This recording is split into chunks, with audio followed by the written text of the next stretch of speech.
All right, time for some more horrible handwriting and multiplying and factoring. Okay, so we're going to start out by talking about multiplying these expressions. To multiply monomials and polynomials together, we're simply going to use distributive property. Okay, so distributive property we talked about back in Math 1 or Algebra 1, whichever one of those classes you happen to come through. So we're just going to look at an example and see how this works. Remember, distributive property is nothing more than taking the term that's on the outside and multiplying it by every term inside of the parentheses. So when I start out, this is where all those rules of exponents are going to come in, because here I'm going to be multiplying a lot of powers together. So I have a negative x cubed times a 9x to the fourth. So that gives me negative 9, and when I multiply powers, I add exponents, so I get x to the 7th. Then I take the negative x cubed and I multiply it by the negative 2x cubed.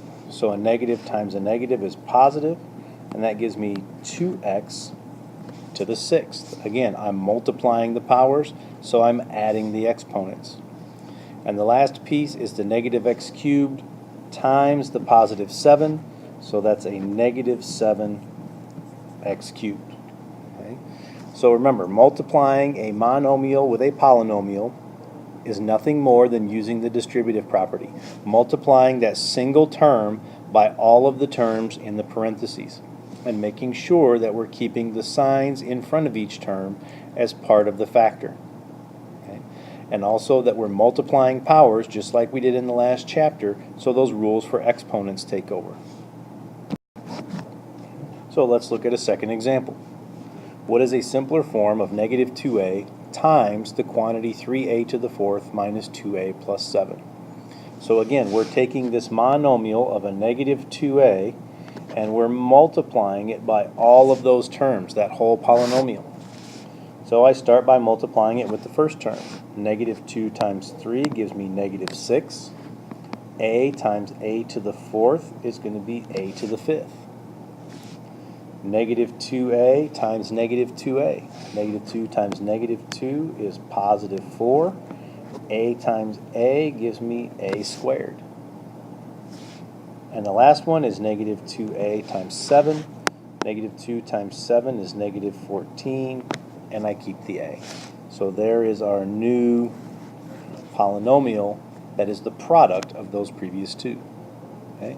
So now take a second and try this got it problem. So we're going to take the 5n times the 3n squared, which gives me 15n cubed, because I'm multiplying powers, so I add exponents. 5n times negative n cubed is negative 5n to the fourth. And 5n times 8 gives me plus 40n. Okay? So again, we're taking the single term, the single monomial on the outside, and multiplying it by all of the terms in parentheses. And since we're multiplying powers, we're using our rules of exponents for multiplying powers. Factoring a polynomial, okay, is a process that reverses the multiplication. Okay, when I talk about factors, I think about the things that are being multiplied together that gave me what I've got. Okay? When factoring a monomial from a polynomial, we want to start by finding the greatest common factor of all the polynomial's terms. So we're looking to see what all of those things have in common. Okay? So we look at this example here. What is the GCF, the greatest common factor of the polynomial? So we start by looking at the coefficients, the numbers. Okay? So I've got 5, I've got 25, and I've got 45.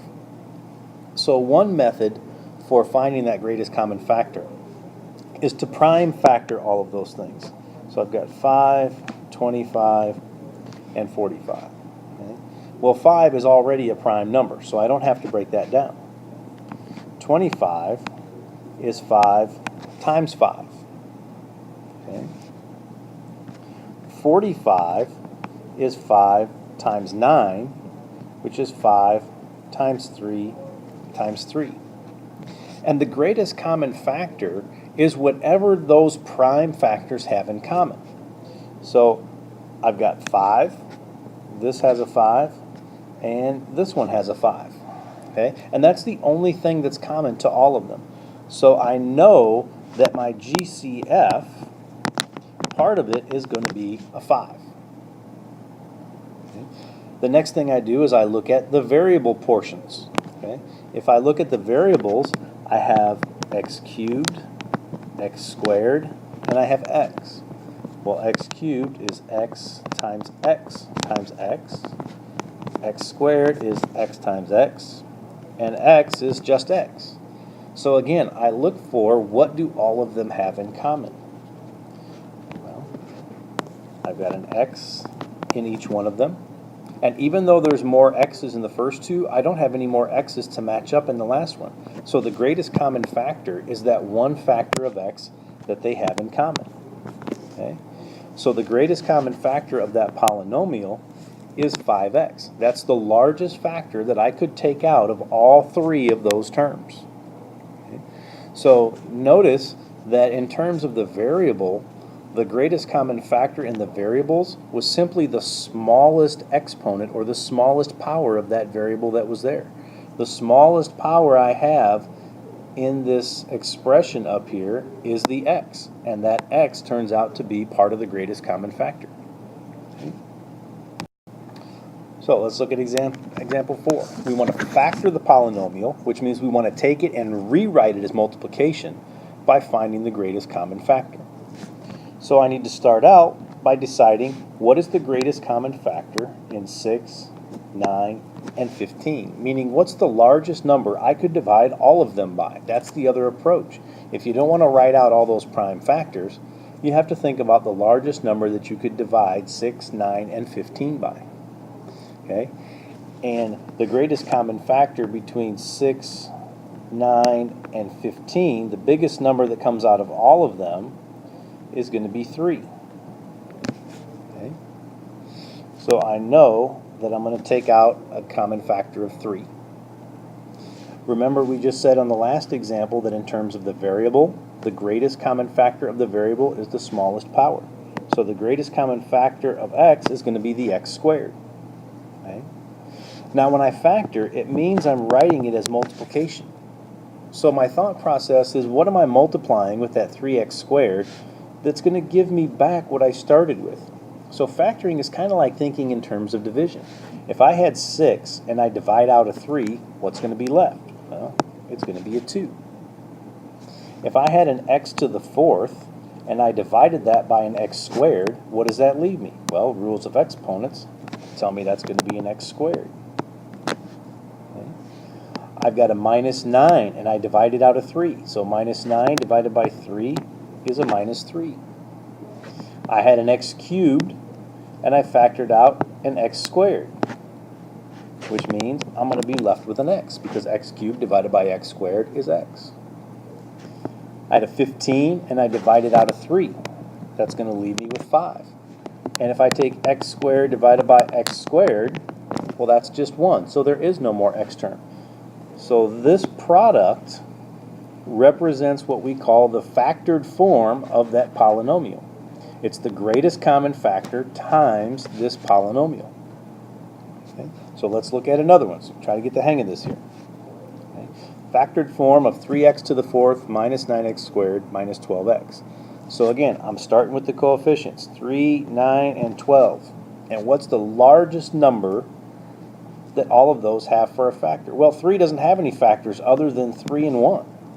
So if I'm going to have a common factor of all three of those numbers, it's got to be the 3, because the 9 is 3 times 3, and the 12 is 3 times 4, okay, which would be the same as 3 times 2 times 2. So notice that all of these have a common factor of 3. So the biggest number I can divide 3, 9, and 12 by is the 3. When I look at the variables, remember the easiest thing to do with the variables is it's the smallest power. So the smallest power of x is just the x. So now I'm thinking of it in terms of division. If I factor out, or if I divide everything by 3x, what's going to be left? Well, 3 divided by 3 is 1, so I don't have to put the 1. I've got x to the 4th divided by x, which the rules of exponents tell me would leave me with x cubed. Negative 9 divided by 3 would be minus 3. And then I've got x squared divided by x, which rules of exponents tells me that's going to leave me with an x. Negative 12 divided by 3 is negative 4. And x divided by x is 1, so there is no more x term. Okay? So here's my factored form. Okay? And if I'm not sure, there's a simple way to check. There's no reason to ever get one of these wrong, because if I want to check factoring, remember we said that factoring was the reverse of multiplication. So if I want to check and see if that is correct, then all I need to do is distribute and multiply all those things back together, and it should take me right back to where I started. 3x times x cubed is 3x to the fourth. 3x times negative 3x would be negative 9x squared. 3x times 4 would be minus 12x. So I can double check to make sure all of my signs and all of my values are correct by simply distributing back and multiplying those things back together. So take a minute and try these two problems and see how you do. Alright, so let's look at A. I've got 4, 24, and 8. So the greatest common factor of 4, 24, and 8 is going to be 4. I've got x to the fifth, x cubed, and x. The biggest power of x I could take would be the x, because that's the smallest exponent that I had to begin with. So if I divide everything by 4x, what's left? Well, 4 divided by 4 is 1. X to the fifth divided by x would leave me x to the fourth. Minus 24 divided by 4 is minus 6. X cubed divided by x, rules of exponents, leaves me an x squared. 8 divided by 4 is 2. X divided by x is 1, so there's no x left. So there is my factored form. Okay? And again, if I want to check, all I have to do is distribute. 4x times x to the fourth gives me 4x to the fifth. 4x times negative 6x squared gives me negative 24x cubed when I add the powers. And 4x times 2 gives me a positive 8x. So it checks out. This is the correct factored form. Okay? Part B. 9, 15, and 12. The largest number that I can divide 9, 15, and 12 by is going to be 3. I've got x to the sixth, x to the fourth, and x squared. So the smallest power of x is x squared, so that's the biggest power that I can take. So what's going to be left? 9 divided by 3 is 3. X to the sixth divided by x squared, I subtract, that leaves me with x to the fourth. 15 divided by 3 is 5, so it's a plus 5, and x to the fourth divided by x squared would leave me with x squared. 12 divided by 3 would leave me with plus 4, and x squared divided by x squared would be 1, so there's no more x's. So again, here is my factored form, and I could check by multiplying. 3x squared times 3x to the fourth is 9x to the sixth. 3x squared times 5x squared is 15x to the fourth. Got that. And 3x squared times 4 gives me a plus 12x squared. Got that. So everything checks out. I know that that is the correct form, because when I multiplied it back together, I ended up back where I started. Okay. So last one, kind of an application, a word problem. So we've got a helicopter landing pad, which is also called a heliopad. It's sometimes marked with a circle inside a square. Okay, and that makes it more visible from the air. What is the area of the shaded region in red? Okay, write your answer in factored form. So to find the area in red, we've got to do two things.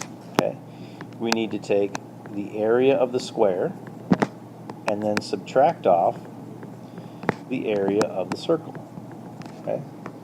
So remember that the area of the square is nothing more than the length of one of the sides squared minus the area of the circle. The area of a circle is pi times the radius squared. So I'm taking that formula and I'm plugging in what I have from the diagram. Well, the side length of the square is 2x. So I have 2x, that side's being squared, minus pi times the radius squared. Well, the radius is x. Okay. So I'm going to use my rules of exponents. When I take a 2x and I square it, I got to square both pieces. So that gives me 4x squared minus pi x squared. And in the problem, it's telling me to write this in factored form. So what do those things have in common? Well, 4 and pi don't have anything in common, but both of those terms have an x squared. So if I factor out my x squared, if I divide everything by x squared, well, what am I left with? Well, if I pull this x squared away, I'm going to be left with just the 4. And if I take and I pull this x squared away, I'm going to be left with a minus pi. So that area is going to be equal to x squared times 4 minus pi. And that gives me the area of that red shaded region, taking the area of the square and subtracting off the blue area of the circle. Okay. So just an application problem where you can see where factoring would show up. All right, so we'll do some more practice in class tomorrow. We'll see you then.